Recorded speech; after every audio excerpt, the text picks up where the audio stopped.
ప్రభుత్వ కళాశాలలో పనిచేస్తున్న కాంట్రాక్ట్ లెక్చరర్ల సమస్యలను తక్షణమే ప్రభుత్వం పరిష్కరించాలని కోరుతూ విశాఖ జిల్లా కలెక్టర్ కార్యాలయం వద్ద ప్రభుత్వ కళాశాలల ఉపాధ్యాయుల సంఘం ఆధ్వర్యంలో కాంట్రాక్ట్ లెక్చరర్లు ధర్నాకు దిగారు.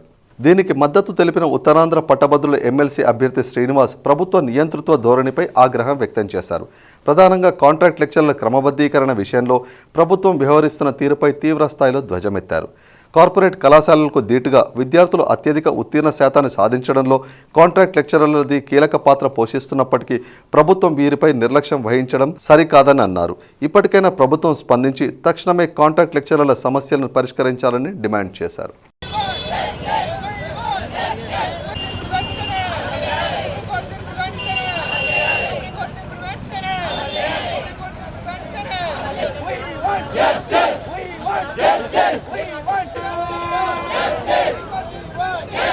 కాలంగా చూసుకున్నట్లయితే కాంట్రాక్ట్ ఉద్యోగులకి వారికి ఉద్యోగ భద్రత లేనటువంటి విషయాన్ని మనం చూస్తూనే ఉన్నాం.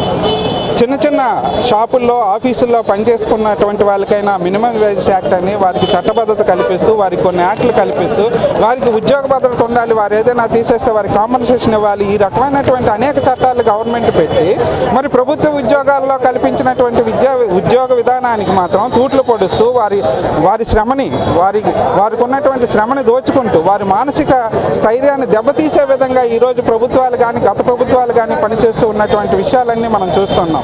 ఒక ఉద్యోగి తను స్థిమితంగా ఉండి ప్రశాంతంగా పని చేయగలిగినప్పుడే ఈ సమాజానికి పూర్తి స్థాయిలో విలువైనటువంటి వారు చేసినటువంటి ఉద్యోగాన్ని బట్టే మన అభివృద్ధి ఉంటుంది.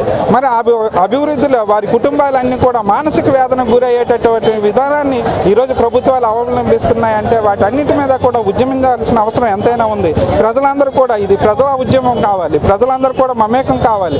ఎందుకంటే ప్రభుత్వ పాఠశాలలు, ప్రభుత్వ బడుల్లో, ప్రభుత్వ కాలేజీల్లో మాత్రం ఉన్నటువంటి విద్యా విధానాలే గొప్పవి.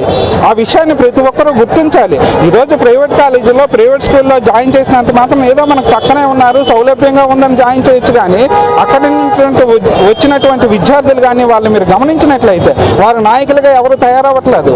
వారు మానసిక ఒత్తిడితో ఏదో సాఫ్ట్వేర్ కంపెనీలో చిన్న చిన్న ఉద్యోగాలు చేసుకునే ఉద్యోగులే తప్ప వాళ్ళు ఐఏఎస్లుగా కానీ ఐపీఎస్లుగా కానీ గొప్ప విద్యావంతులుగా కానీ తయారవటం లేదు. ఆ విషయాన్ని అందరూ కూడా ప్రజలు గుర్తించాలి.